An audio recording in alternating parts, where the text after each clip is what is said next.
nous allons parler, nous allons discuter les étapes pour préparer une thèse.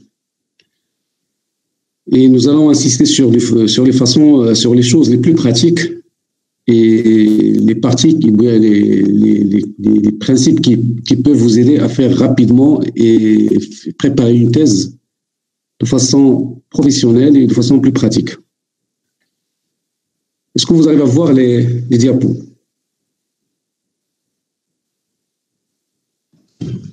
Oui, monsieur. Donc, c'est bon. Donc, voilà. Donc, nous allons parler de la préparation d'une thèse. Donc, comme j'ai dit, je vais partager quelques conseils avec vous. Donc, de façon générale, donc, pour préparer une thèse, nous devons suivre les étapes suivantes. Donc, ça, on va dire, ce schéma et présente les premières étapes que nous devons réaliser avant de démarrer proprement dit le travail de préparation d'un sujet de thèse. Donc, première étape consiste d'abord à choisir le thème, bien la thématique. Puis, il faut choisir le sujet de recherche, votre sujet, qu'est-ce que vous voulez faire dans le travail de recherche, parce que n'oubliez pas que une thèse, c'est un travail de recherche. Donc, nous devons savoir qu'est-ce qu'on cherchons à étudier et à analyser dans ce travail de recherche. Puis, c'est la formulation des objectifs. Ça, c'est le point, on va dire, je peux vous dire que c'est un point très important dans la préparation des thèses. Et ça, malheureusement, je vois avec beaucoup d'étudiants qui oublient cet objectif. Des fois, ils passent plusieurs mois à préparer leur sujet, leurs travaux, et ils ne connaissent même pas qu'est-ce qu'ils cherchent, quel est l'objectif de leur travail. C'est pour ça que c'est important, nous allons voir ça un petit peu en détail. Puis, définir les critères de jugement et le choix de la méthodologie du travail. Comment faire le travail de votre thèse pour répondre à tout ça. Donc, la première étape, c'est le choix du thématique. Donc, il faut choisir un sujet ou bien une thématique. C'est-à-dire que vous êtes le premier responsable, ou bien la personne qui doit choisir la thématique pour laquelle vous allez préparer un sujet de thèse. Donc, pour le choix de thématique, soit vous allez voir avec un encadrant, donc vous allez choisir vous-même, vous allez choisir un encadrant, un enseignant à la faculté de médecine et de pharmacie. Donc, vous avez des contacts, vous avez des profs avec qui vous avez côtoyé ou bien vous connaissez, vous pouvez se présenter à un enseignant et lui demander de proposer un sujet de thèse. Donc, il y a des enseignants qui ont des sujets, qui peuvent vous donner un sujet comme ça, mais il y en a d'autres qui peuvent vous demander à vous de choisir le sujet de thèse, de proposer un sujet de thèse. Donc, nous commençons d'abord par le choix d'une thématique. Il faut choisir le thème. Qu'est-ce qu'on dit que ça veut dire une thématique? C'est un sujet un peu plus large. Par exemple, vous êtes pharmacien, vous voulez vous faire un sujet en industrie pharmaceutique. Ou bien vous voulez faire un sujet qui concerne la pharmacie hospitalière, la consommation des antibiotiques, l'utilisation des psychotropes. Donc, vous avez un thème qui est très large. Et donc, soit vous allez voir avec un encadrant qui va vous proposer un sujet de thèse, soit vous allez faire ça vous-même à partir de votre expérience personnelle, les stages que vous avez fait. Donc, ça, vous pouvez voir, par exemple, vous avez un champ d'intérêt qui est très intéressant pour vous et pour lequel vous souhaitez faire un travail de recherche. Donc, vous pouvez proposer vous-même un thème, ou bien à partir de vos lectures, donc vous avez consulté un article, ou bien vous avez participé à des journées scientifiques, et durant ces journées, votre attention a été attirée par un sujet particulier qui vous intéresse et qui vous trouvez qui est très intéressant et qui est pour lequel vous pouvez faire un travail de recherche. Donc, première étape, c'est de choisir la thématique. Qu'est-ce que vous voulez faire pour votre sujet de thèse? Donc, c'est intéressant de faire ça parce que le choix du thème de recherche clinique, il va vous motiver à faire un travail de recherche. Et de façon générale, on fait un travail de recherche ou bien un travail de thèse pour plusieurs raisons. Donc, bien sûr, la finalité, c'est de soutenir et finir vos études universitaires. Mais aussi, c'est important de valoriser votre travail de recherche. Il ne faut pas considérer que votre thèse, c'est juste une formalité qui va passer et on va l'oublier. Non. C'est une occasion d'apprendre et d'apprentissage pour vous, mais aussi pour les autres collègues. Parce qu'on n'oublie pas qu'il y aura d'autres collègues, d'autres étudiants, voire même des enseignants qui peuvent consulter votre travail pour avoir d'autres informations. Et donc, le choix des thèmes, elle dépend de plusieurs situations. Soit pour répondre à une question, vous avez une question particulière. Par exemple, vous avez constaté durant votre stage que, par exemple, une malade diabétique développe des effets secondaires, beaucoup d'effets secondaires, en utilisant un médicament spécifique. Donc, vous avez posé la question, pourquoi? Pourquoi ces malades diabétiques développent ces effets secondaires? Donc, ça, c'est un exemple. Ou bien pour explorer une hypothèse, par exemple, probablement, les antidiabétiques oraux, par exemple, ils ont un impact ou bien un effet sur l'hypertension artérielle, ou bien sur l'hypercholestérolémie. Donc, c'est des hypothèses. Vous avez consulté un article, vous avez eu l'occasion de participer à des journées scientifiques, vous avez des informations, ou bien des idées, ou bien des hypothèses qui sont faites soit par d'autres équipes dans les autres domaines, et vous voulez faire ça vous-même avec des malades ou bien avec vos données. Ou bien pour mettre en évidence des facteurs pronostiques, ou bien tester l'efficacité d'un traitement, par exemple. Donc, vous avez maintenant l'occasion de la Covid-19. La Covid-19, maintenant, c'est un sujet qui est très pertinent. C'est un thème qui est très pertinent dans la recherche clinique. Donc, on a pas mal de travaux qui peuvent être réalisés dans le cadre de la Covid-19, qui sont des travaux d'actualité. Je prends l'exemple d'efficacité des traitements. Maintenant, on parle beaucoup de protocoles thérapeutiques de la Covid-19, surtout à la base d'hydroxychloroquine.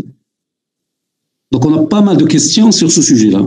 Donc, probablement, ça peut susciter votre intérêt, faire un travail de recherche, une thèse sur ce sujet-là pour évaluer un petit peu, par exemple, l'impact ou bien l'efficacité de ce traitement dans le cadre de la prise en charge de la Covid-19, ou bien le coût, par exemple, le coût de prise en charge de cette maladie, l'efficacité des tests de dépistage. Donc, on a pas mal de choses qui peuvent être très intéressantes dans le cadre de la Covid-19. Donc, parce que maintenant, comme j'ai dit, c'est l'actualité, donc tout le monde en parle, donc on a assez de données, assez de publications qui peuvent nous aider à bien faire un travail de recherche dans le cadre de la Covid-19. Donc c'est le problème initial. Donc, c'est la première étape. Il faut choisir votre thématique. Qu'est-ce que vous voulez faire comme travail de recherche? Donc, j'ai donné quelques exemples, par exemple, de la Covid-19, le diabète, la pharmacie hospitalière, l'officine, l'industrie pharmaceutique. Donc, vous avez plusieurs thématiques. Ça dépend de votre expérience personnelle, ça dépend de vos intérêts. Donc, c'est à vous de choisir. Et donc, si vous avez des problèmes au niveau de ce choix, vous pouvez voir avec un encadrant, comme j'ai dit, avec un enseignant de la faculté de médecine, qui peut vous orienter, vous aider à choisir un sujet ou bien un thème beaucoup plus intéressant. Donc, la deuxième étape, ça, on va dire aussi, c'est une étape primordiale pour la réussite d'une thèse. C'est le choix du sujet de recherche. Le choix du sujet de recherche. Et dans ce cadre, vous avez deux choses. Donc, nous devons choisir un sujet de recherche, nous devons savoir formuler un sujet de recherche et définir un sujet de recherche, et aussi les questions de recherche. Donc, c'est quoi le sujet de recherche? Donc, un sujet de recherche, c'est le point fondamental dans un travail de thèse. Donc, vous avez choisi, par exemple, un thème sur la Covid-19, mais qu'est-ce que vous voulez étudier dans la Covid-19? Parce que la Covid-19, elle est très large. C'est un thème qui est très, très, très large. Donc, on peut étudier, par exemple, le pronostic, le traitement, les effets secondaires, la vaccination. Donc, on a plusieurs sujets qui peuvent être traités dans le cadre de la Covid-19. Et donc, nous devons choisir un sujet particulier, un sujet pertinent dans le cadre, par exemple, de cette thématique. Et donc, c'est pour ça, avant de commencer, toujours définir votre sujet de recherche. Il ne faut jamais commencer un une thèse sans connaître votre sujet de recherche. Parce que c'est important. Vous allez voir, je vais vous donner les 3 critères. Donc, nous avons vu ça, je crois, quelques aspects, nous avons vu ça en cours, mais l'année dernière, mais je vais essayer de vous rappeler pour vous donner beaucoup plus d'explications sur ce point. Et donc, comme j'ai dit, donc c'est très très important de définir un sujet de recherche. Malheureusement, ça aussi, on le voit aussi avec pas mal d'étudiants qui viennent sans connaître qu'est-ce qu'ils cherchent à étudier. Par exemple, au niveau de laboratoire de biostatistiques de la faculté de médecine, on fait des consultations pour accompagner les étudiants dans leurs travaux de recherche de façon générale. Et je remarque pas mal de fois qu'il y a des étudiants qui ont fait un travail excellent, qui travaillent pendant une longue durée, mais malheureusement, ils ne maîtrisent pas leur sujet, ce qui peut impacter la qualité de leur travail. Ils ont fait l'effort sur le terrain, ils ont consulté les dossiers, ils ont fait tout ce qui est nécessaire pour avoir un bon travail de recherche, un bon travail de thèse. Mais malheureusement, ils ne sont pas bien orientés parce qu'ils ne connaissent pas qu'est-ce qu'ils vont faire, qu'est-ce qu'ils cherchent à montrer par ce travail. Donc c'est pour ça que je vous conseille toujours, une fois que vous avez choisi le thème, soit avec votre encadrant, soit vous-même qui a fait ce choix, définir le sujet de recherche. Et le sujet de recherche va nous permettre de définir ce qu'on appelle les questions de recherche ou bien l'hypothèse de recherche. Donc ça, c'est des étapes qui vont nous aider à clarifier, à nous simplifier la méthodologie pour réussir une thèse. Donc un sujet de recherche. 3 critères doivent être vérifiés pour choisir un sujet de recherche. Un sujet de recherche doit être justifié, doit être réalisable et doit être utile. Donc, justifié, c'est quoi? Donc, c'est le premier critère que nous devons vérifier. Ça veut dire que, tout simplement, la question n'a pas déjà été résolue ou qu'elle nécessite de nouvelles investigations. Ça veut dire quand vous allez choisir un sujet de recherche, donc si je prends l'exemple de la Covid-19, vous voulez, par exemple, étudier les effets secondaires de l'hydroxychloroquine chez les malades présentant la Covid-19. La première chose que je dois savoir, est-ce que cette question n'a pas été déjà traitée? Donc, je dois faire une recherche bibliographique pour savoir est-ce qu'il n'y en a pas des publications qui ont déjà fait ce travail. Parce que ça sera très, très malheureux, ou bien ce sera mal perçu de travailler sur un sujet pendant de longues durées, et vous allez trouver à la fin que ce sujet était déjà traité, qui était déjà publié, qu'il y avait d'autres étudiants qui ont déjà fait ce travail. Et donc, malheureusement, votre travail ne sera pas accepté. Donc, vous risquez de passer plusieurs mois à travailler sur ce sujet, et à la fin, on va pas accepter votre travail parce que c'est déjà fait. Donc, toujours vérifier ça. Donc, quand vous allez choisir, par exemple, un thème, faire une petite recherche bibliographique pour voir quelles sont les questions qui ont été déjà traitées et quelles sont les questions qu'on n'a pas encore traitées. Donc, si j'ai choisi, comme j'ai dit, par exemple, la consommation médicale à l'hôpital durant la pandémie de la Covid-19, donc je dois faire une petite recherche pour savoir est-ce qu'effectivement ce travail a été déjà fait ou non. Et un travail justifié, c'est un travail qui n'a jamais été traité. Ou bien un travail qui nécessite d'autres investigations. Par exemple, vous voulez traiter les effets indésirables de la Covid-19, vous cherchez, vous trouvez qu'il y a des publications, il y a des thèses qui ont été faites dans ce cadre-là. Et vous êtes très attaché à ce sujet. Vous voulez faire ce sujet, donc dans ce cas-là, qu'est-ce que vous allez faire? Vous allez chercher des aspects qui n'ont pas été traités dans le cadre de ce sujet. Par exemple, je peux prendre les effets indésirables des médicaments de la Covid-19 chez les malades diabétiques. Comme ça, je vais spécifier un groupe de sujets pour lequel le sujet n'a jamais été traité. Et comme ça, mon sujet sera justifié. Donc, premier point, toujours vérifier que votre travail, ou bien le sujet que vous avez choisi est justifié. Parce que c'est important de faire ça au début du travail de recherche, avant de passer des mois et des mois dans le travail, et après on va tout changer. Et ça, donc comme je dis, c'est arrivé pas mal de fois pour des étudiants, et nous étions obligés de tout refaire. Imaginez donc travailler pendant 1 an sur un sujet et à la fin, vous allez dire, voilà, le travail il est déjà obsolète, c'est un travail très ancien qui est déjà traité et on se risque de tout refaire ou bien de tout abandonner et recommencer un autre travail, ce qui n'est pas bien pour vous ou bien pour tous les chercheurs. Monsieur, oui. Monsieur, désolé pour le dérangement, il y en a des étudiants qui attendent l'acceptation. Est-ce que vous pouvez les accepter? D'accord. Merci beaucoup. Oui.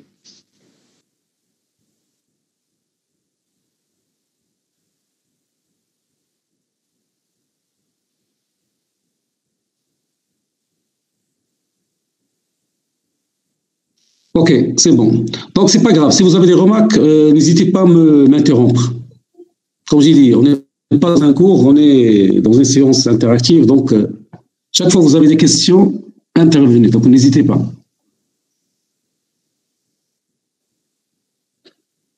Bon, donc nous allons continuer. Donc, ce point de critères justifiés doit être vérifié. Donc, toujours. Donc ça, je peux vous dire que c'est mon premier conseil, c'est toujours vérifier cette justification d'un sujet. Deuxième critère, c'est que le sujet doit être réalisable. Réalisable, ça veut dire quoi? Ça veut dire que vous avez les moyens méthodologiques, scientifiques et financiers de réaliser le travail de recherche. Ça aussi, c'est important. Vous voulez faire un travail de recherche, vous avez bien choisi votre sujet. Il faut penser, il faut prendre le temps pour vérifier que vous avez les moyens pour réaliser ce travail de recherche.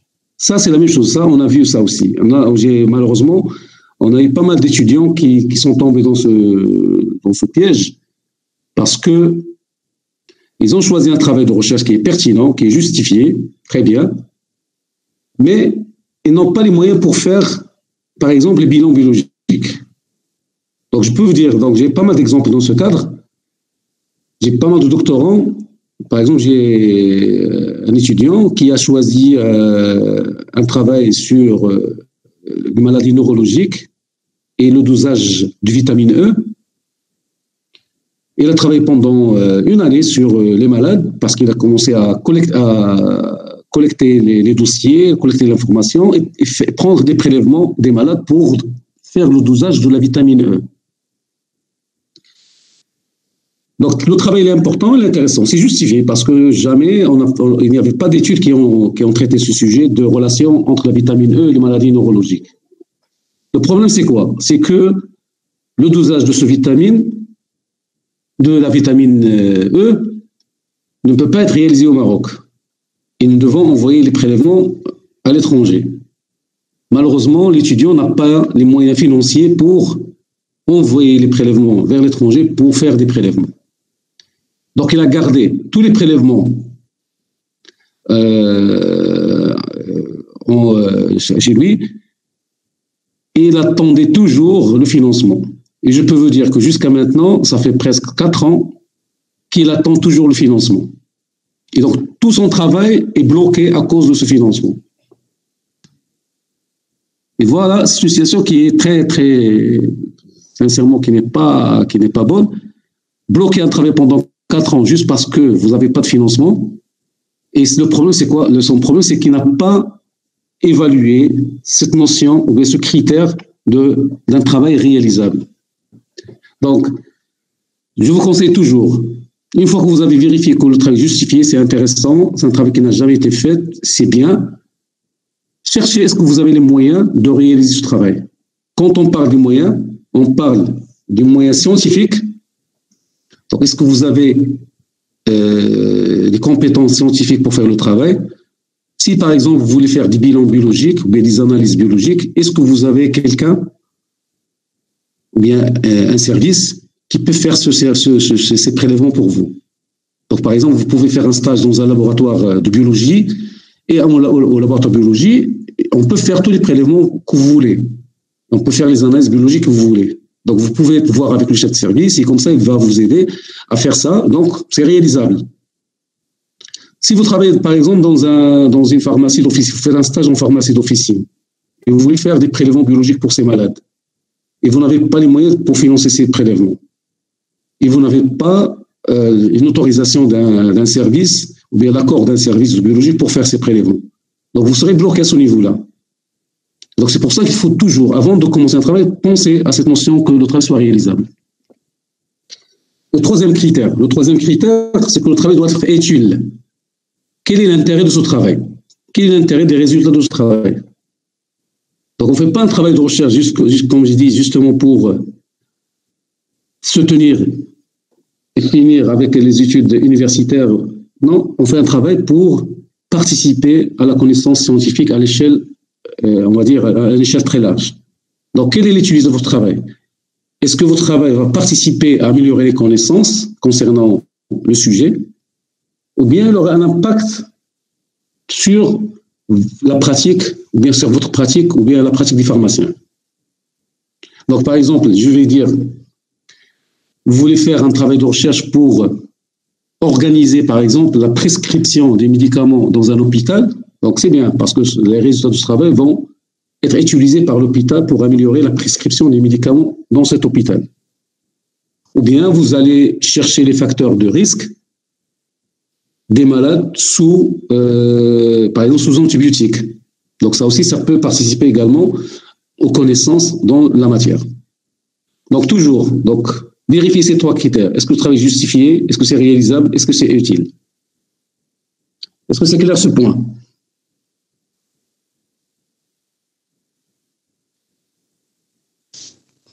Oui, c'est clair. Très bien. Donc, une fois que vous avez défini votre sujet de recherche, vous avez choisi le sujet de recherche.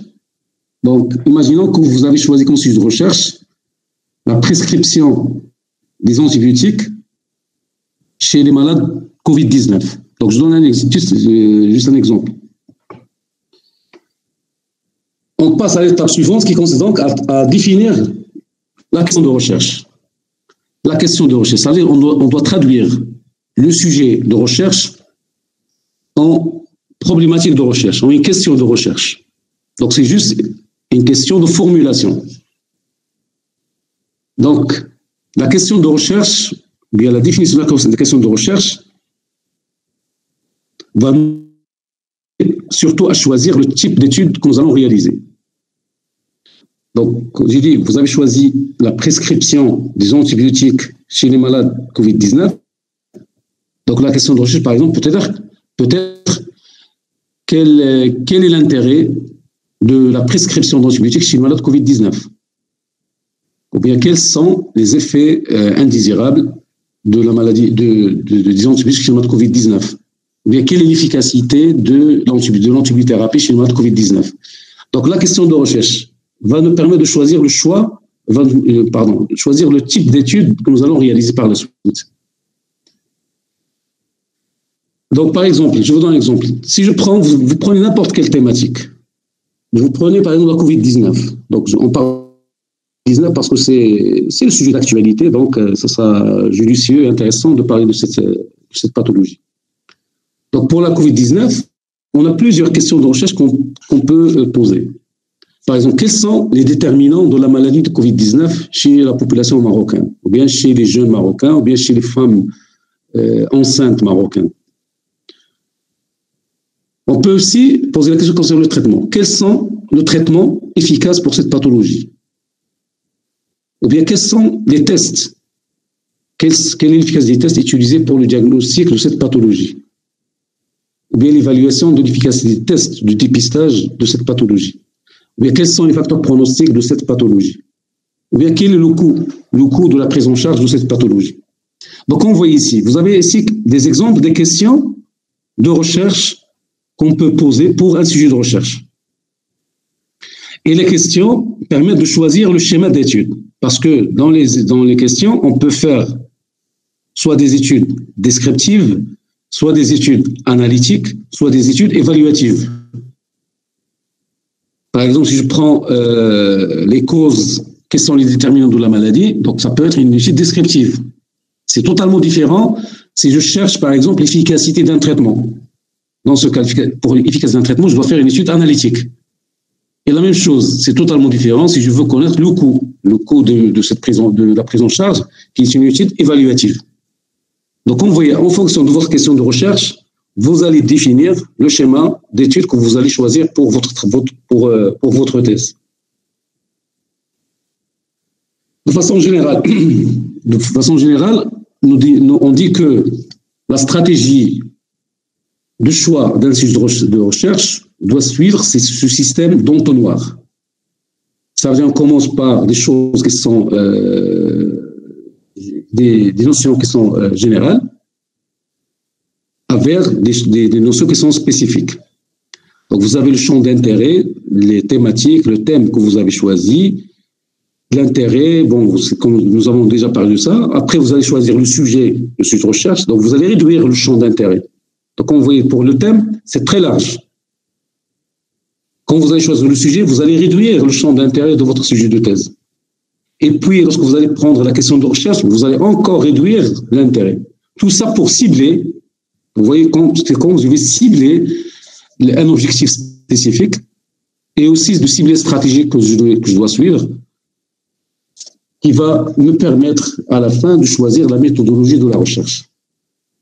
Donc ce schéma, il est très important, qui vous explique de façon, on va dire, plus générale, la méthodologie ou bien le raisonnement pour choisir un sujet de recherche et une question de recherche pour une thèse.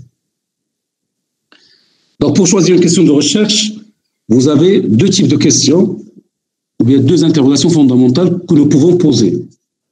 Soit quoi, c'est-à-dire lorsque je vais décrire le phénomène, comme nous avons dit, quels sont les déterminants de la COVID-19? Donc je cherche à connaître les déterminants. Donc je vais répondre à la question quoi. Quels sont les malades exposés aux effets secondaires des antibiotiques? Quels sont les antibiotiques prescrits en pharmacie hospitalière? Quelles sont les caractéristiques socio-démographiques des pharmaciens, par exemple, du Maroc? Donc, vous voyez ça, je cherche que d'écrire. Donc, j'essaie de répondre à la question quoi. Alors, lorsque je cherche la question pourquoi, lorsque je cherche à expliquer une relation, dans ce cas, je vais faire une étude étiologique, ou bien je vais rechercher la cause d'un phénomène. Par exemple, je vais dire pourquoi l'antibiotique est prescrit dans le cadre d'une pathologie infectieuse. Bon, ça je veux dire pourquoi les antibiotiques sont prescrits à l'hôpital.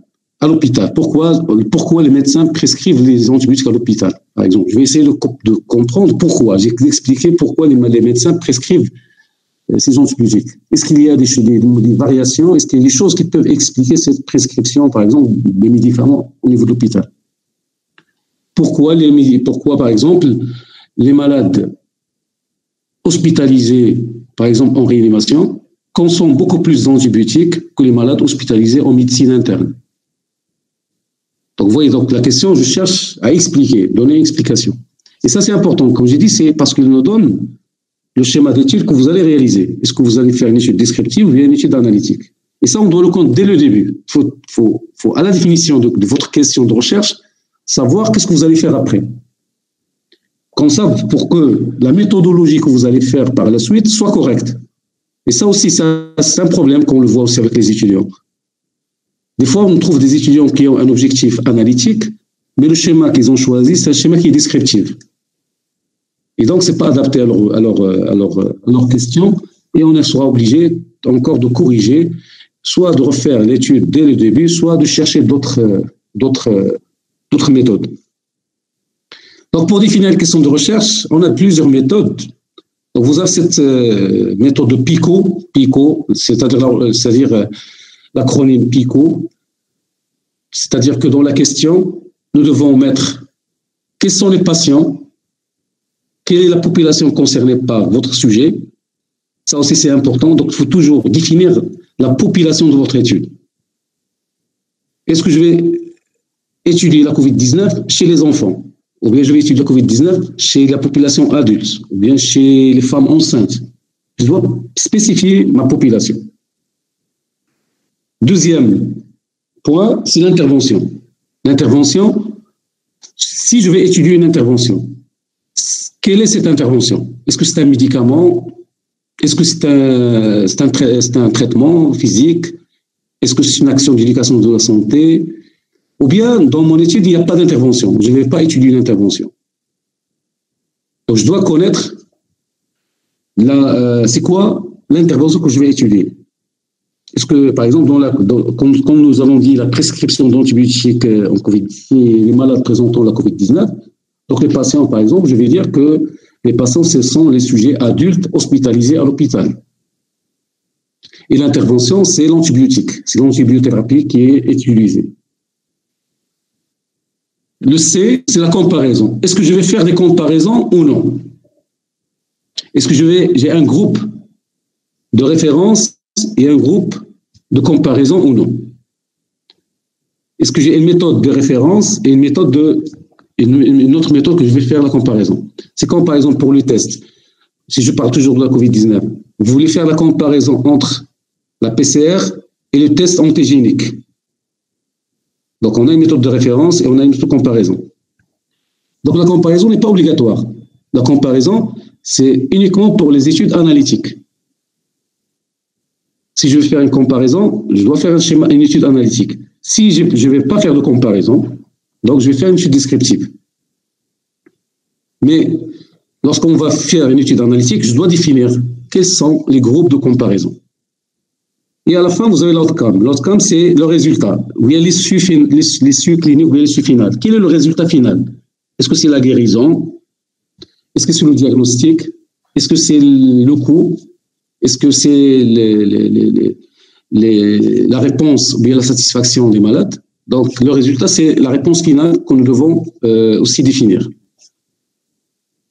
Donc, par exemple, ici, vous avez un exemple. Y a-t-il un intérêt à vacciner contre la varicelle les enfants d'âge préscolaire plutôt que de laisser se développer une infection ou bien spontanément les épidémies en milieu scolaire? Donc, on voit ici dans la question, nous cherchons à faire la comparaison entre deux interventions. C'est la vaccination et l'infection naturelle. Chez qui? Chez les enfants en âge scolaire, en âge préscolaire. Donc, vous voyez donc toujours la population, on doit définir la population, c'est important. Il ne faut jamais, et on n'accepte plus les questions ou les sujets de recherche dans lesquels on ne définit pas la population. Vous ne pouvez pas dire, par exemple, je vais étudier l'efficacité des antibiotiques dans le traitement de surinfection chez les malades Covid-19. Quels sont ces malades Covid-19? Est-ce que c'est des malades graves? Est-ce que c'est des malades jeunes? Est-ce que ce sont des sujets adultes? On doit définir, on doit connaître. Pourquoi? Parce que vous allez faire un travail de recherche qui est destiné pour une population particulière. Vous ne pouvez pas faire un travail de recherche pour n'importe quelle population. On doit spécifier. Est-ce que je vais faire un travail chez les enfants, chez les adultes? Donc la population, toujours, doit être définie dans la question de recherche. Vous allez comprendre pourquoi. Si vous dites, par exemple, que l'antibiotique, donc je vais dire que l'antibiotique est efficace pour les surinfections de la Covid-19 chez les adultes, probablement l'antibiothérapie n'est pas efficace chez les enfants ou bien chez les sujets âgés. Pour vous, vous allez chercher uniquement la population adulte. Il faut qu'un autre sujet ou bien un autre chercheur fait un travail de recherche sur les enfants ou bien sur les sujets âgés. Donc on doit spécifier. Donc, troisième étape. Donc, vous avez choisi votre sujet de recherche, vous avez défini la question qui est claire, et après, vous allez formuler les objectifs. L'objectif, ça, c'est très, très important. L'objectif principal et les objectifs secondaires, éventuellement. Toujours. Je vous conseille, ça, c'est un autre conseil que je vous donne, il ne faut jamais démarrer un travail de recherche si vous n'avez pas rédigé, je dis bien rédigé noir sur blanc votre objectif. Il ne faut pas laisser l'objectif vague. Il faut le rédiger. Il faut prendre un stylo et rédiger votre objectif et le garder devant vous. Et c'est cet objectif qui va vous faciliter le travail de recherche par la suite. Si vous ne faites pas cette étape, si vous ne rédigez pas, si vous ne formulez pas votre objectif, je vous assure que vous allez perdre beaucoup de temps et perdre beaucoup d'énergie et vous risquez de faire un travail de mauvaise qualité. Donc, je vous conseille, à la fin de la définition de votre sujet de recherche, de la formulation de votre question de recherche, prendre un stylo et rédiger l'hypothèse noir sur blanc. Donc, l'objectif, c'est, on va dire, c'est la dernière étape de la définition de votre sujet de recherche ou bien du choix de votre sujet de recherche. L'objectif d'un travail de recherche doit être bien défini et écrit de façon très précise. C'est très important. Donc, je vous dis ça. On voit pas mal d'étudiants, malheureusement, qui ont choisi de très bons sujets de recherche, qui ont fait un travail excellent sur le terrain. Et lorsqu'ils viennent, par exemple, en consultation de statistiques au laboratoire de biostatistique à la faculté de médecine, par exemple, ils demandent de faire des analyses statistiques. Et si lorsqu'on leur demande quel est l'objectif de votre travail, ils n'arrivent pas à répondre. Et ça, c'est grave. C'est comme si par exemple, vous travaillez dans un laboratoire de biologie, et moi, je vous ramène un tube de sang, et je vous demande de me faire des analyses biologiques. Donc, bien, si vous allez me poser la question, pourquoi vous voulez faire ces analyses biologiques? Quel est l'objectif de votre analyse? Est-ce que vous cherchez une anémie? Est-ce que vous cherchez une hypercholestérolémie? Est-ce que vous cherchez de la troponine? Donc, il faut préciser l'objectif. On ne peut pas faire des analyses de façon très large comme ça. On doit préciser, on doit cibler notre analyse. C'est pour ça qu'on doit définir l'objectif. Si vous avez l'objectif, vous avez votre carte de route pour faire un bon travail de thèse. Un objectif mal défini ne pourra pas mener à une enquête bien construite. Donc, ce que je viens de dire. Bien définir et bien formuler votre objectif, c'est un garant d'un travail de qualité. Et l'objectif doit être pertinent, bien sûr. Donc, pertinent, parce que l'objectif, la définition de la formulation de l'objectif vient de la question de recherche. Et la question de recherche, il vient de votre sujet de recherche. Et on a parlé du sujet de recherche qui doit être justifié, utile et réalisable. Donc, c'est on va dire, une succession des étapes qui est obligatoire et que nous devons respecter pour arriver à un objectif qui est bien formulé et qui est pertinent. Et souvent, pour bien définir un objectif, nous devons faire la recherche documentaire, recherche bibliographique, pour connaître les actualités, pour avoir des idées sur les sujets qui sont plus pertinents. Donc, pour formuler bien un objectif, il faut respecter certaines règles. Première chose, toujours utiliser un verbe actif à l'infinitif. Un verbe actif à l'infinitif est obligatoire pour la formulation d'un objectif.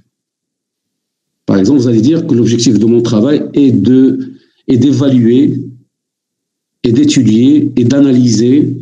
Donc, il ne faut pas, comme je dis, la formulation est importante. C'est vrai, c'est simple, mais c'est très important.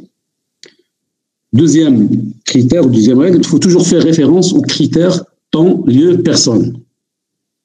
Donc, temps, lieu, personne. Donc, le temps, T, c'est le temps. Donc, je vais rédiger ça. Le temps, c'est-à-dire la date. La date de votre étude. Vous allez faire une étude en 2021. Ça ne va pas être la même chose si on fait l'étude en 1900 ou bien en 2010. Donc, c'est totalement différent. Donc, il faut toujours préciser la date de votre étude. Le P, c'est la population, votre population. Et le L, c'est le lieu, où vous allez faire le travail, le lieu. Donc, vous avez ces trois critères doivent faire partie de la formulation de votre objectif. Donc, je vais, par exemple, dire que je vais analyser les effets indésirables de la COVID-19 chez la population marocaine hospitalisée à l'hôpital Avicenne en 2020. Donc, vous voyez, donc, j'ai défini le temps, le lieu et des personnes. Je ne vais pas dire, par exemple, que l'objectif de mon travail est d'analyser les effets indésirables de l'antibiothérapie chez les malades COVID-19. Parce que c'est très vague, on ne sait pas. Est-ce que vous allez travailler avec une population marocaine, une population française? Est-ce que vous allez travailler avec des malades graves, des malades qui sont qui présentent des formes bénignes? Donc, on ne peut pas savoir. C'est pour ça que dans votre objectif, il faut bien définir.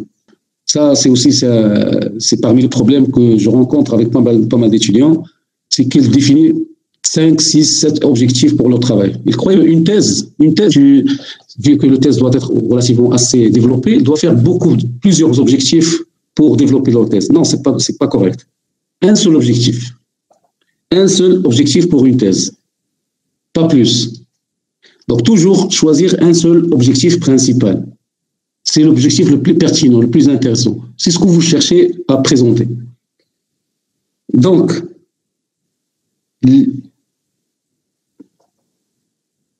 toujours essayez toujours de définir un seul objectif, qui est l'objectif principal. Donc, l'objectif principal doit être unique et qui permet de conclure sur la signification de l'étude. C'est pour ça qu'on doit définir un seul objectif. Vous voulez définir, par exemple, la gravité de la COVID-19 chez la femme enceinte. Je dois conclure à la fin de l'étude et répondre à cette question. Est-ce que c'est grave ou non? Donc, c'est pour ça que je dois définir une seule question de recherche, un seul objectif, pour qu'à la fin, je peux répondre à cet objectif. Et l'objectif, il est défini en fonction du schéma de l'étude, c'est-à-dire la question de recherche. Vous définissez en fonction de la question de recherche, les critères du jugement principal et aussi de la taille d'échantillon. Et lorsque vous voyez qu'il y a d'autres objectifs qui sont aussi intéressants pour votre étude, par exemple, vous voulez étudier, comme j'ai dit, la prescription, comme j'ai dit, des antibiotiques chez le malade Covid-19, et vous voyez que le coût des antibiotiques, il est intéressant aussi, et que vous voulez aussi étudier cet aspect-là. Donc, vous pouvez ajouter cet objectif comme objectif secondaire. Objectif secondaire, ce sont des objectifs qui vont tout simplement élargir la portée de l'étude. C'est-à-dire, vont développer un petit peu votre rédaction, l'analyse statistique, élargir les résultats de votre étude. Mais aussi, il ne faut pas tomber aussi dans le piège de définir plusieurs objectifs secondaires. 2, 3 objectifs secondaires sont largement suffisants. Donc, pour résumer, vous allez définir un seul objectif principal, et je vous conseille de le rédiger noir sur blanc, et c'est d'écrire votre objectif. Par exemple, mon objectif est d'évaluer la prescription des antibiotiques chez les malades Covid-19, chez les malades marocains Covid-19 hospitalisés à l'hôpital Avicenne. C'est votre objectif principal. Et parce qu'on va juger votre travail de thèse en fonction de cet objectif principal. Est-ce que vous avez bien répondu à cette question ou bien vous n'avez pas bien fait votre travail? Et par la suite, si vous allez dire, voilà, il y a aussi d'autres aspects qui sont intéressants. Comme je dis, par exemple, le coût, les effets indésirables, par exemple, je cherche la tolérance des antibiotiques, donc je peux mettre ça en objectif secondaire. Je vais dire en objectif secondaire, je vais évaluer la tolérance ou bien les effets indésirables des antibiotiques, ou bien je vais évaluer le coût des antibiotiques dans le cadre de la prise en charge de Covid-19. Donc ces deux objectifs secondaires vont vous aider à développer d'autres axes, mais vous n'êtes pas obligé à répondre à ces deux questions. La question principale sera donc l'objectif principal. Donc, par exemple, ici, vous avez un exemple. C'est un sujet, c'est facteur prédictif de la mortalité des patients admis aux urgences médicales de cliniques universitaires. Donc, comme j'ai dit, nous avons parlé de l'importance de l'objectif. De l'objectif, c'est très important. Donc, j'ai dit qu'il faut toujours définir un seul objectif. Si vous avez un travail pour lequel on peut définir plusieurs objectifs et que vous trouvez ces objectifs sont très, très pertinents, c'est très intéressant, vous pouvez partager ce travail avec d'autres collègues. Donc, vous pouvez travailler en 3, par exemple, avec vos camarades, et chacun va traiter un objectif. Et comme ça, au lieu d'avoir une seule thèse, vous allez avoir 2 ou 3 thèses. Donc, comme je dis, par exemple, vous allez prendre la COVID-19. Donc, la prescription des antibiotiques dans le cadre de la prise en charge de la COVID-19, par exemple. Et vous trouvez que le coût de cette prescription, les effets indésirables de cette prescription et les conditions, bien les critères de prescription sont trois objectifs qui sont très pertinents. Donc, vous pouvez travailler avec deux collègues, par exemple, sur les mêmes données, les mêmes malades, les mêmes fiches, mais au moment de la rédaction, chacun va rédiger une partie. Donc, chacun va rédiger sa thèse en choisissant l'objectif, un seul objectif. Et comme ça, vous allez faire un travail de groupe et vous pouvez le partager en trois. Ça aussi, c'est une méthode pour faire un travail de qualité et surtout pour s'entraider à faire un travail de qualité. Comme ça, vous allez travailler par exemple en trois et à la fin, chacun va faire une thèse, son travail personnel. Donc, l'idée principale, c'est de toujours un seul objectif. Donc, par exemple, pour vous expliquer un petit peu l'objectif, donc vous avez cette étude qui étudie les facteurs prédictifs de la mortalité des patients admis aux urgences. Donc, on cherche, donc le sujet, c'est ça, c'est les facteurs, quels sont les facteurs prédictifs de la mortalité chez les patients admis aux urgences. Donc, les auteurs de ce travail, ils ont cherché comme objectif identifier les facteurs prédictifs de la mortalité chez des patients admis pour les urgences médicales. Donc, on voit ici l'objectif principal, vous avez un verbe d'action à l'infinitif, identifier les facteurs prédictifs de mortalité des patients admis pour urgence, donc c'est la population, patients admis pour urgence, population, urgence médicale. Le lieu, c'est la clinique universitaire de Kinshasa. Il reste le temps, donc on peut, donc c'est ce qui manque, donc ça peut être en 2013 ou bien en 2012. Donc, ça sera plus intéressant d'ajouter le temps ici dans l'objectif pour que l'objectif soit complet et soit beaucoup plus clair.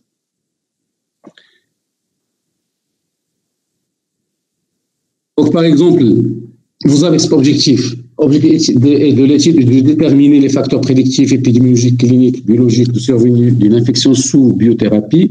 Donc, c'est un objectif qui, pour moi, qui est mal formulé parce qu'on n'a pas un seul objectif, on a trois objectifs. On a les facteurs prédictifs qui sont épidémiologiques, qui sont cliniques et qui sont biologiques. Donc, par exemple, dans ce cadre-là, on peut faire trois travaux, ou bien on va résumer. Il faut simplifier les choses, on doit résumer. Au lieu de préciser, par exemple, c'est les facteurs épidémiologiques, cliniques, biologiques, on va chercher les facteurs prédictifs.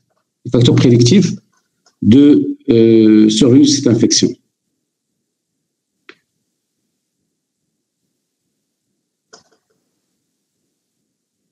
Quatrième étape. Donc, vous avez défini votre objectif. Bien, vous avez rédigé. Donc, je préfère que vous rédigiez votre objectif.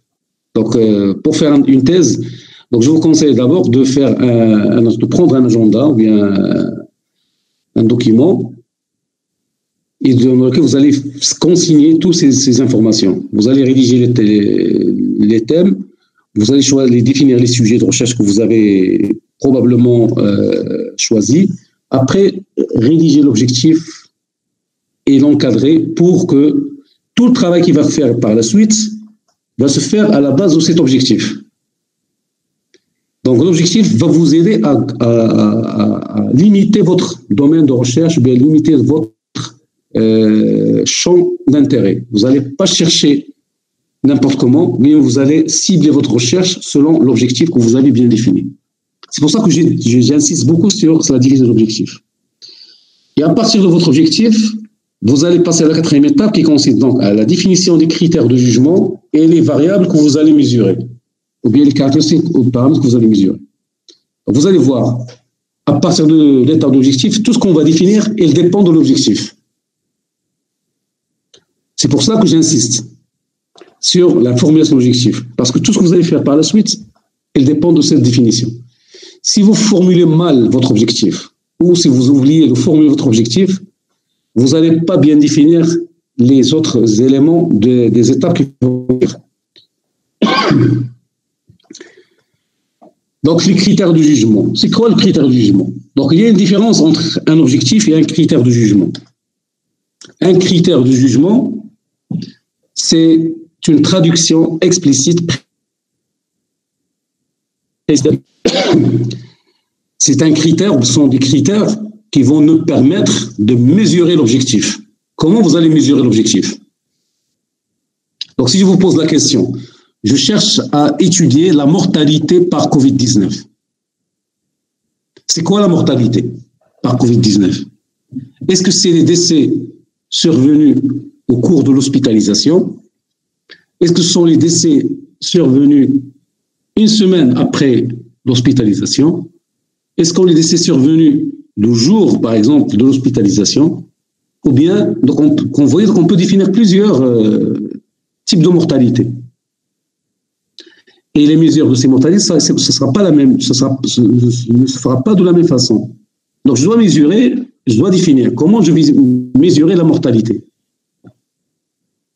Si je prends aussi la Covid-19, comment je vais poser le diagnostic de la Covid-19? Est-ce que je vais utiliser uniquement le test PCR pour déclarer ou poser le diagnostic de la Covid-19? C'est-à-dire un malade doit avoir un test positif, un PCR positif pour qu'il soit malade de Covid-19, ou bien je vais utiliser que les signes cliniques de la Covid-19, ou bien je vais utiliser les critères épidémiologiques, ou bien les signes radiologiques. Par exemple, vous êtes, par exemple, vous allez, en tant que pharmacien, vous allez travailler avec le malade de Covid-19, et pour vous, ça sera beaucoup plus intéressant de travailler sur les tests diagnostiques, sur les méthodes, sur les prélèvements, sur les tests diagnostiques. Parce que c'est des examens biologiques que vous pouvez maîtriser mieux que les autres spécialistes. Donc pour vous, par exemple, ça sera plus intéressant de poser le diagnostic de la COVID-19 en utilisant les tests PCR et les tests rapides. Alors que par exemple, si je prends un autre collègue, peut, par exemple, définir la COVID-19 par les signes radiologiques. Et un autre peut définir la COVID-19 par les signes cliniques. Ou bien il va prendre que les malades hospitalisés pour COVID-19. Donc, vous voyez, on a plusieurs définitions. On peut définir la COVID-19 avec plusieurs paramètres et plusieurs méthodes. Donc, le critère du jugement, c'est quoi? C'est comment je vais poser le diagnostic de la COVID-19. Et j'ai le choix, c'est à moi de choisir. Pour moi, je peux choisir les tests, comme un autre peut choisir les signes cliniques, comme peut choisir les signes radiologiques, ou bien je peux choisir plusieurs signes. Je peux choisir 3 ou 4 critères pour poser le diagnostic. Donc, pour simplifier, un critère de jugement, ou bien les critères de jugement, ce sont les critères qui vont me permettre de mesurer et de définir les éléments de l'objectif. Donc, un critère de jugement, donc pour chaque objectif, je dois définir des critères de jugement qui répondent à la question posée, qui mesurent l'effet du facteur étudié et qui permettent de définir la maladie que je vais étudier, ou bien l'événement que je vais étudier. Donc, le critère du jugement peut être très divers. Ça peut être un marqueur biologique, par exemple, dosage de la glycémie pour diagnostiquer le diabète, par un score de qualité de vie. Donc, si je vais dire, par exemple, vous voulez étudier la qualité de vie des malades sous anticancéreux. Donc, c'est quoi la qualité de vie? Donc, je dois définir la qualité de vie parce que la qualité de vie peut avoir plusieurs aspects. Est-ce que quelqu'un qui vit bien, qui est satisfait de la prise en charge, peut représenter un score élevé de qualité de vie ou non? Donc, je dois connaître comment définir la qualité de vie. La même chose, ça peut être aussi un comportement, une activité physique, un indicateur médico-économique, le coût. Si je dis, par exemple, le coût de la consommation d'antibiotiques dans un hôpital, comment vous allez mesurer le coût? Est-ce que par le prix des médicaments?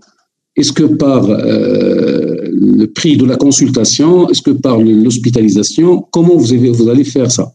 Est-ce que je vais prendre, par exemple, le prix hospitalier ou bien je vais prendre le prix de vente public? Donc, vous voyez, on a plusieurs éléments qui peuvent définir la même chose. Et c'est à moi, en tant qu'étudiant, en tant que responsable de thèse, de choisir le critère de jugement adapté. Donc, le critère de jugement doit être pertinent et adapté à mon objectif. Donc, Par exemple, je vais prendre ici, vous avez un travail sur les critères prédictifs de mortalité, les critères de mortalité. Donc, par exemple, ici, l'événement intéressant ici, c'est la mortalité. Donc, comment je vais définir la mortalité? Donc, si je pose, par exemple, cette question pour vous, chacun peut me donner une définition de la mortalité. Ou bien, il me donne une façon, ou bien une méthode pour mesurer la mortalité. Vous allez tous avoir raison, vous allez tous donner une bonne réponse, mais dans ma thèse, je dois préciser quel est l'élément que j'ai utilisé pour évaluer la mortalité. Comme ça, je vais être jugé sur ce critère. Donc, par exemple, ici, vous avez l'encadré qui sont encadrés en rouge, vous avez des critères de jugement. Par exemple, ici, vous avez la mortalité. Ils ont défini la mortalité comme la mortalité intra-hospitalière ou à 1 semaine et 1 mois pour les retours à domicile. Donc, vous voyez donc ici. Donc, pour cet exemple, pour eux, pour les auteurs, ils ont choisi la mortalité soit au cours de l'hospitalisation, soit à 1 semaine de l'hospitalisation, ou bien à 1 mois pour les retours à domicile. Alors que dans une autre étude qui cherche le même sujet, qui étudie le même sujet, bien qui traite le même sujet de recherche, ils ont défini la mortalité comme un décès dans les 30 jours ou dans les 14 jours suivant le passage aux urgences et qui nécessite une intervention. Donc, vous voyez, c'est le même sujet, c'est la même thématique, sauf que le critère de jugement, il varie d'un sujet à l'autre. C'est pas le même sujet le même critère de jugement. Et ça, les deux sont corrects. Je dis pas que c'est faux, mais vous avez le choix, vous avez la possibilité de choisir le critère de jugement que vous voyez adapté à vous, à votre travail de recherche, et que vous serez capable de l'utiliser. Donc, si je vais dire par exemple le diagnostic de la COVID-19, et comme critère de jugement, vous avez mis, par exemple, un diagnostic par scanner. Donc, pour vous, un malade sera déclaré COVID-19 s'il présente des signes radiologiques détectés sur un scanner. Est-ce que vous avez les moyens de faire un scanner pour les malades? Donc ça, c'est la question que vous allez poser. Est-ce que j'ai l'information qui concerne les scanners des malades? Si je n'ai pas de malades, ou bien les malades que je vais étudier n'ont pas de scanner, n'ont pas fait de scanner pour le diagnostic de la COVID-19. Donc logiquement, je ne dois pas utiliser ce critère dans la définition du critère de jugement. Donc c'est pour ça que dans le choix de votre critère de jugement, il faut savoir est-ce que c'est possible d'avoir les résultats de ce critère et utiliser les critères qui sont réalisables et qui sont pertinents. Donc, les critères de jugement doivent être préférences uniques. Uniques, c'est important parce qu'il va servir au calcul du nombre de sujets nécessaires. Donc, c'est lorsque vous allez faire, surtout lorsque vous voulez faire une étude avec un échantillon représentatif, vous allez certainement calculer le nombre de sujets nécessaires. Et pour calculer le nombre de sujets nécessaires, vous allez utiliser le critère du jugement. Et donc, c'est pour ça qu'il faut avoir un seul critère de jugement pour faciliter les calculs de nombre de sujets nécessaires. C'est quoi un seul critère de jugement? Par exemple, si je vous dis le diagnostic de la COVID-19, je peux dire, par exemple, pour poser le diagnostic de la COVID-19, le malade doit avoir un test PCR positif, doit avoir des critères cliniques, des signes cliniques, la toux, la fièvre, doit avoir des critères épidémiologiques, un contact avec des cas positifs, doit avoir des critères radiologiques. Par exemple, des signes scanner au niveau de son scanner. Donc, vous avez 4 critères qui vont me permettre de poser le diagnostic de COVID-19. Dans ce cas-là, j'ai 4 critères qui seront utilisés pour le calcul de la taille d'échantillon. Et ça va me compliquer la situation. Je peux pas, parce que lorsque je vais utiliser ces 4 critères, je vais calculer 4 tailles d'échantillon, et donc je risque d'avoir un échantillon qui dépasse mes moyens. Donc, dans ce cas-là, au lieu de définir 4 critères, je vais utiliser un seul critère. Par exemple, je vais utiliser le test PCR positif comme critère de diagnostic de la COVID-19. Donc, j'ai un seul critère qui va me permettre de calculer un seul échantillon et ce qui va me faciliter la tâche par la suite. Et qui va aussi me limiter le nombre des tests statistiques. Parce que vous allez faire la comparaison d'un seul critère, ça va faciliter les tests statistiques ou bien l'utilisation des tests statistiques. Donc si vous avez la même chose, si vous avez d'autres critères, vous pouvez les classer en critères secondaires ou bien pour les objectifs secondaires que vous avez définis, vous allez également définir des critères de jugement pour ces objectifs et comme ça, vous allez les classer comme critères secondaires. Donc, je vous donne un exemple.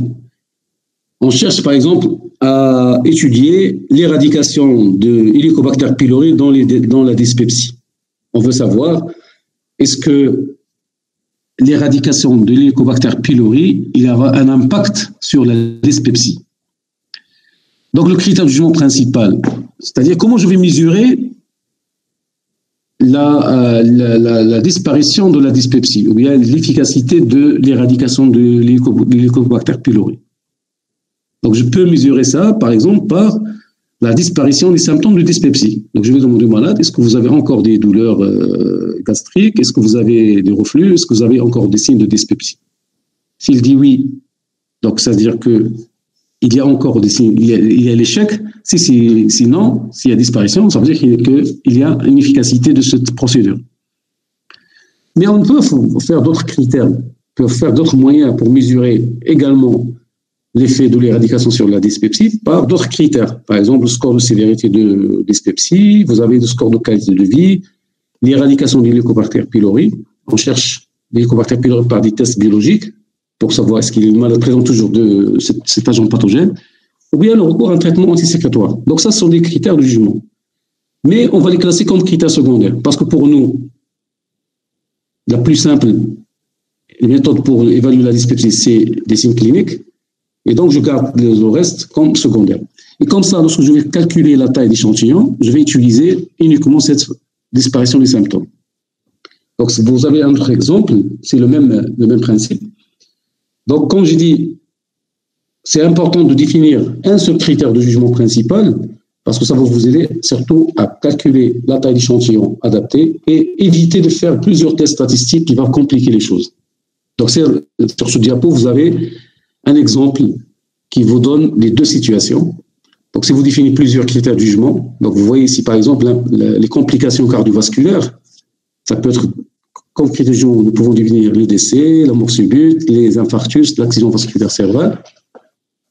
Donc, ça pose problème pour les tests statistiques, alors que ça va être plus simple de choisir parmi ces critères un seul critère qui sera considéré comme critère principal et les autres, on va les classer comme critères secondaires. Et comme ça, nous pouvons faire les tests statistiques de façon plus simple et selon les méthodes que nous pouvons utiliser de façon plus pratique. Donc, le critère de jugement doit être de qualité. Donc, il ne faut pas choisir n'importe quel type de critère de jugement. Si je veux dire, par exemple, je vais étudier, par exemple, l'obésité chez les Marocains, donc comment je vais mesurer l'obésité? Donc, ce n'est pas moi de définir ou bien de trouver n'importe quel critère. Mais je dois trouver un critère pertinent, scientifique, et qui est valide par la communauté scientifique.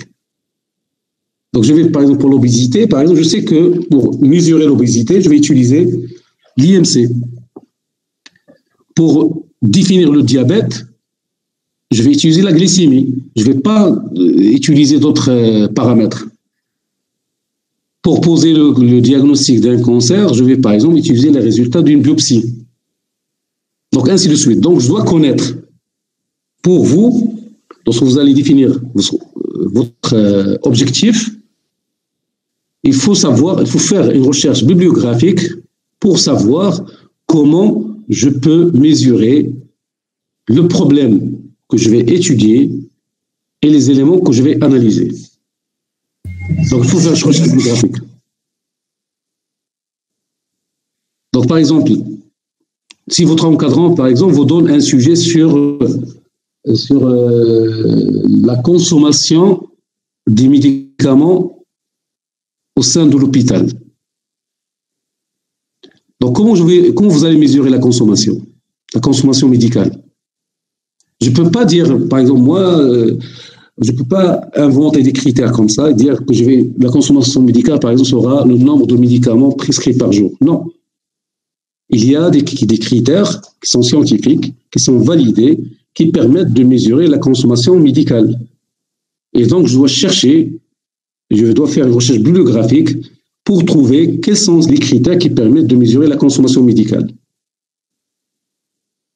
Si je veux dire, par exemple, la qualité de vie des malades cancéreux. Comment je peux mesurer la qualité de vie des malades cancéreux? Donc, vous avez un critère de jugement. Je dois définir un critère de jugement pour la qualité de vie des malades cancéreux. Je dois donc faire la recherche bibliographique et vous allez trouver, par exemple, qu'il y a des scores ou bien des questionnaires qui permettent d'évaluer la qualité de vie chez les malades qui présentent un cancer, qui sont déjà validés, qui sont déjà utilisés par le comité scientifique et que vous pouvez vous-même utiliser dans votre thèse. Donc, pour vos sujets, donc si vous avez déjà, donc je ne sais pas si vous avez déjà choisi vos sujets de recherche ou non, ou bien les sujets de votre thèse. Donc, une fois que vous avez choisi ce sujet-là, il faut chercher dans la littérature comment vous pouvez définir et comment vous pouvez mesurer les éléments que vous avez définis dans votre question de recherche ou bien dans votre objectif de votre thèse. C'est important aussi cet élément parce que un critère de jugement mal défini entraîne une thèse de mauvaise qualité, une thèse qui peut être non pertinente. Donc, je vous donne un exemple. Vous allez, par exemple, chercher à calculer la qualité de vie chez les malades qui présentent un cancer. Vous avez fait un travail de recherche et vous avez mesuré la qualité de vie chez les patients par l'efficacité du médicament. Pour vous, si le traitement est efficace, donc les malades présentent une bonne qualité de vie. Donc, vous allez travailler sur ce sujet-là, vous allez préparer votre thèse, et à la fin, votre thèse ne sera plus acceptée parce que le critère de jugement que vous avez utilisé n'est pas adapté. On ne peut pas mesurer la qualité de vie d'un malade par l'efficacité d'un médicament. On a d'autres critères, on a des éléments qui sont publiés, qui sont déjà validés, qui permettent de mesurer la qualité de vie.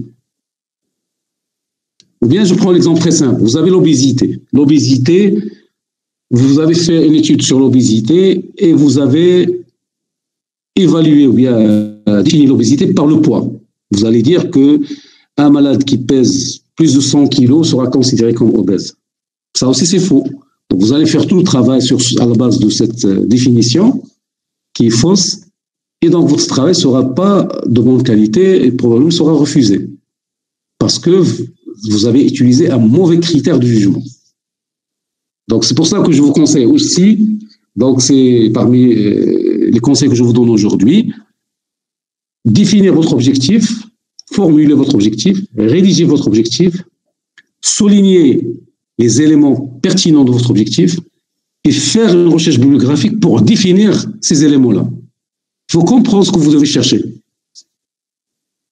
Donc, comme j'ai dit, on cherche la consommation médicale au niveau d'un hôpital universitaire. Donc, je dois comprendre d'abord c'est quoi la consommation médicale. Je dois savoir comment mesurer la consommation médicale. Donc, c'est la première chose que je dois faire. Comment je vais mesurer la consommation médicale? Et comme ça, je vais trouver des publications qui traitent ce sujet, qui vont me donner quels sont les critères qui sont pertinents pour mesurer la consommation médicale. Et moi, je dois choisir ces critères dans mon travail pour chercher dans le dossier des malades, chercher dans le dossier de l'hôpital pour chercher ces critères et pour mesurer ces critères. Donc, c'est très important cette notion de critères de jugement. Donc, ça fait aussi partie des critères de qualité qui vont vous permettre d'avoir à la fin une thèse de bonne qualité. Donc, vous avez un exemple, nous allons voir un exemple ici de tout à l'heure, de la mortalité, bien les facteurs prédictifs de la mortalité des patients admis pour urgence médicale. Donc, par exemple, ici, quel est l'élément que je dois définir? Ici, quels sont les éléments que je dois définir? C'est la mortalité. Donc, c'est l'événement principal, c'est la mortalité. La mortalité des patients admis aux urgences. Donc, je vais souligner, par exemple, nous allons souligner ce point, cet événement. Donc, je dois connaître comment je peux mesurer la mortalité, comment je peux définir la mortalité. Et donc, je vais chercher dans la littérature comment les auteurs, ou bien comment les anciens qui ont fait déjà un travail avant vous, comment ils ont défini la mortalité aux urgences. Par exemple, dans cette étude, les auteurs, ils ont défini la mortalité selon un indice, ou bien selon la classification clinique des maladies des urgences. Donc, vous voyez ici. Donc, par exemple, les auteurs de cette étude, ils ont utilisé une classification qui est internationale, qui permet de classer les malades admis aux urgences. Donc, ça, c'est pertinent. Donc, on peut pas, donc, ils vont utiliser la même classification qui est déjà publiée, qui est déjà validée, et ils vont l'utiliser pour définir la mortalité, ou bien pour classer les malades des urgences. Vous allez faire aussi la même chose. Vous allez chercher l'événement principal de votre objectif et commencer à chercher dans la littérature pour savoir comment je vais mesurer. Comme je l'ai dit tout à l'heure, vous avez la qualité de vie, vous avez des questionnaires qui permettent de mesurer la qualité de vie. Donc, ça ne sert à rien d'inventer, de chercher, de perdre de temps à créer d'autres éléments pour mesurer la qualité de vie. Si je prends la COVID-19, on a aussi des critères qui définissent la COVID-19. Donc, ça ne sert à rien de chercher et de créer des éléments qui ne sont pas corrects. Ainsi de suite. Donc, nous devons définir, comme je dis, l'événement que vous voulez étudier. Donc, l'étape suivante, une fois que vous avez défini votre critère du jugement, vous avez validé votre critère du jugement, vous pouvez valider ça avec votre encadrant aussi. Donc, votre encadrant joue aussi un rôle très important dans les différentes étapes. Donc, il ne faut pas oublier ça. Donc, une fois que vous avez défini tous ces éléments-là, il faut les valider avec votre encadrant. Parce que lui, il va vous orienter, il va valider avec vous ces éléments. Et probablement, il peut corriger si vous avez fait des erreurs ou bien vous avez oublié quelque chose. Donc, il va vous corriger et vous donner des consignes pour améliorer la définition de toutes ces étapes. Par la suite, il faut définir les variables. Qu'est-ce que vous allez mesurer? Dans une thèse, nous n'allons pas étudier un seul élément. Je ne vais pas étudier que la mortalité chez les malades aux urgences. Ou bien je ne vais pas étudier uniquement l'antibiotique, consommation d'antibiotiques chez les malades. Nous devons chercher les éléments ou bien des caractéristiques qui sont intéressants et qui sont liés à votre objectif principal. Donc, si je dis, par exemple, les facteurs prédictifs de la mortalité, je dois connaître quels sont ces facteurs prédictifs. Donc, je dois collecter ces facteurs prédictifs de la mortalité. Donc, je dois chercher, donc, au cours de ma recherche bibliographique, pour définir, par exemple, l'élément, le critère du jugement, dois aussi sélectionner les variables, les éléments, mais les caractéristiques qui sont pertinents pour mon objectif. Donc, vous avez, par exemple, la consommation, si je prends la consommation des médicaments. Donc, c'est vrai, vous avez les éléments qui vont définir la consommation des médicaments, mais également, je peux chercher l'âge, le sexe, les pathologies, les antécédents médicaux, l'origine, le niveau socio-économique des malades, bien des patients. Donc, ça, ce sont des variables que je dois connaître, je dois mesurer, je dois chercher. Donc, par exemple, on s'intéresse à la douleur aiguë dans un service des urgences d'une structure hospitalière. Donc, l'objectif principal, c'est connaître le taux de patients douloureux. Donc, si on revient ici, première chose, je dois définir le critère du jugement. Donc, c'est quoi le critère du jugement ici que je dois définir? C'est la douleur. C'est quoi la douleur? Est-ce que le malade vous allez poser la question à un malade pour lui dire est-ce que vous avez mal ou non? Ou bien vous allez utiliser des échelles qui vont vous permettre de mesurer cette douleur chez les malades, ou bien vous allez classer les malades selon une classification, selon leur motif de consultation. Donc, il faut définir. Donc, je dois, par exemple, pour la douleur, je dois définir le critère du jugement. Comment je vais mesurer cette douleur chez les patients consultant aux urgences? Donc, ça, c'est votre critère du jugement. Mais à côté de ce critère de jugement, je dois mesurer aussi d'autres variables. Par exemple, l'âge, le sexe, le motif de consultation, les antécédents pathologiques, l'intensité, le siège de la douleur, l'intensité de la douleur. Donc, il y aura beaucoup d'éléments et de variables que vous allez collecter aussi pour votre thèse. Donc voilà, donc pour les variables, vous avez la classification des variables que vous devez classer et connaître, bien sûr, lorsque vous allez faire la collecte. Donc par exemple, dans cette étude de mortalité, quand vous allez voir dans l'article, vous allez trouver les différentes variables qui sont collectées, comme par exemple la pression artérielle, les données cliniques, l'examen médical à l'admission. Donc on a plusieurs variables qui sont collectées. Donc, cinquième étape concerne le choix de la méthodologie. Le choix de la méthodologie, ça veut dire que vous devez choisir entre une étude interventionnelle ou bien une étude non interventionnelle. Ça dépend de l'objectif. C'est votre objectif qui va définir ça. Donc, il faut choisir l'objectif et à partir de l'objectif, vous allez dire est-ce que vous allez faire une étude interventionnelle ou bien une étude non interventionnelle. Est-ce que votre étude sera une étude descriptive, une étude analytique? Est-ce que vous allez travailler sur les collections biologiques? Est-ce que vous avez travaillé sur le dossier des malades?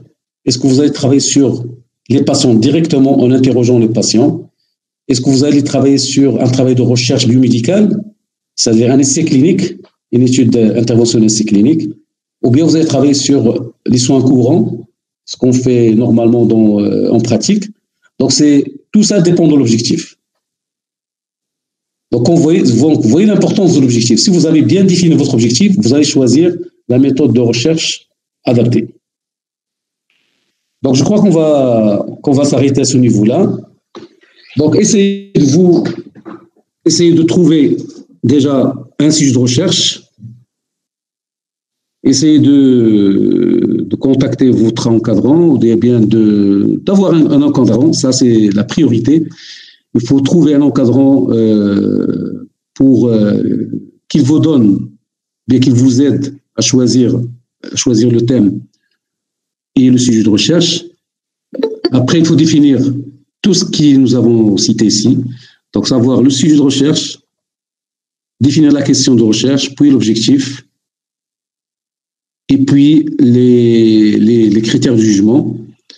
Et donc, ce que je vous conseille, c'est une fois que vous avez votre sujet de recherche, votre encadrant, bien lorsque vous avez fixé le thème, bien le sujet de recherche, commencez par une recherche sur Internet, une recherche simple. Vous pouvez chercher sur Google, bien Google Scholar, qui vous donne des éléments concernant le sujet, et comme ça, vous allez lire un petit peu ces documents. C'est justement pour vous aider à définir le sujet, l'objectif et les critères du jugement. Donc, pour la recherche, pour la recherche, donc je vous conseille d'utiliser deux sites qui sont plus intéressants. Vous avez Google Scholar, bien sûr, Google Scholar, vous donne cette recherche générale.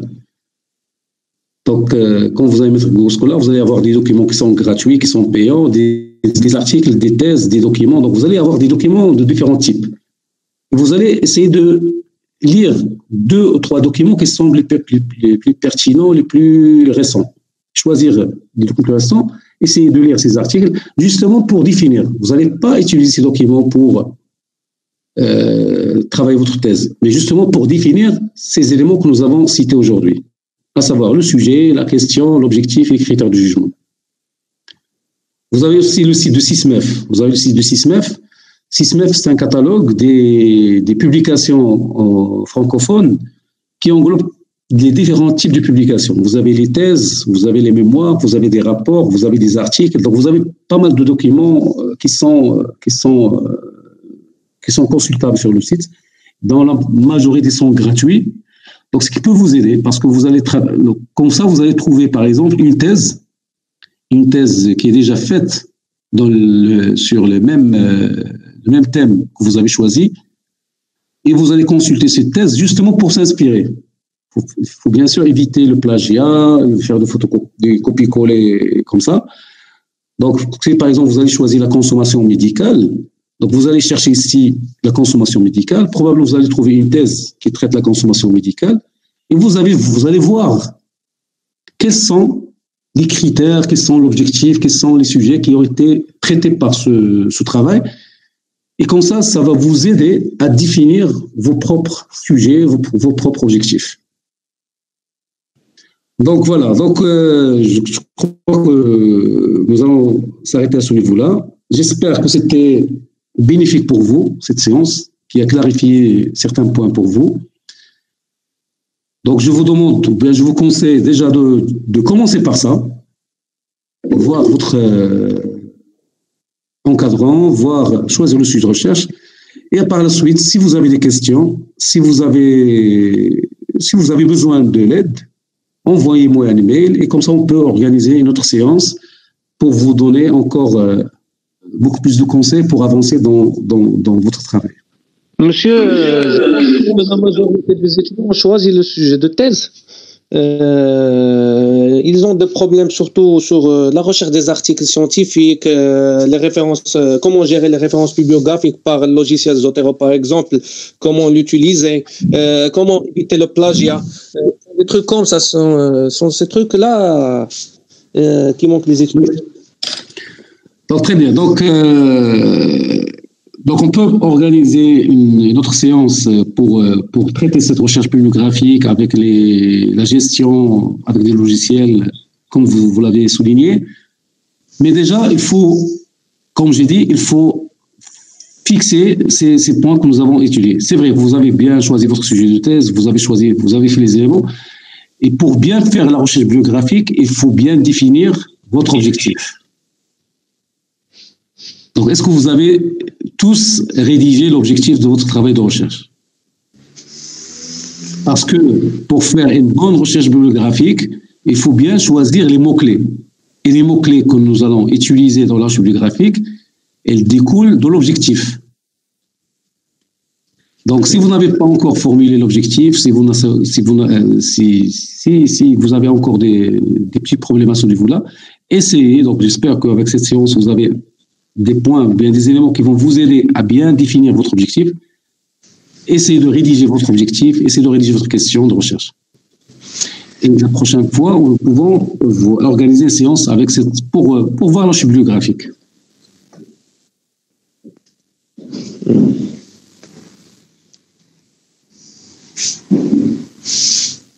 Oui, ça marche, monsieur. Je pense que la majorité qui marque Raïkono, ils ont défini l'objectif et la question de la recherche. On va attendre les autres. Ils diront, on programme une autre séance dédiée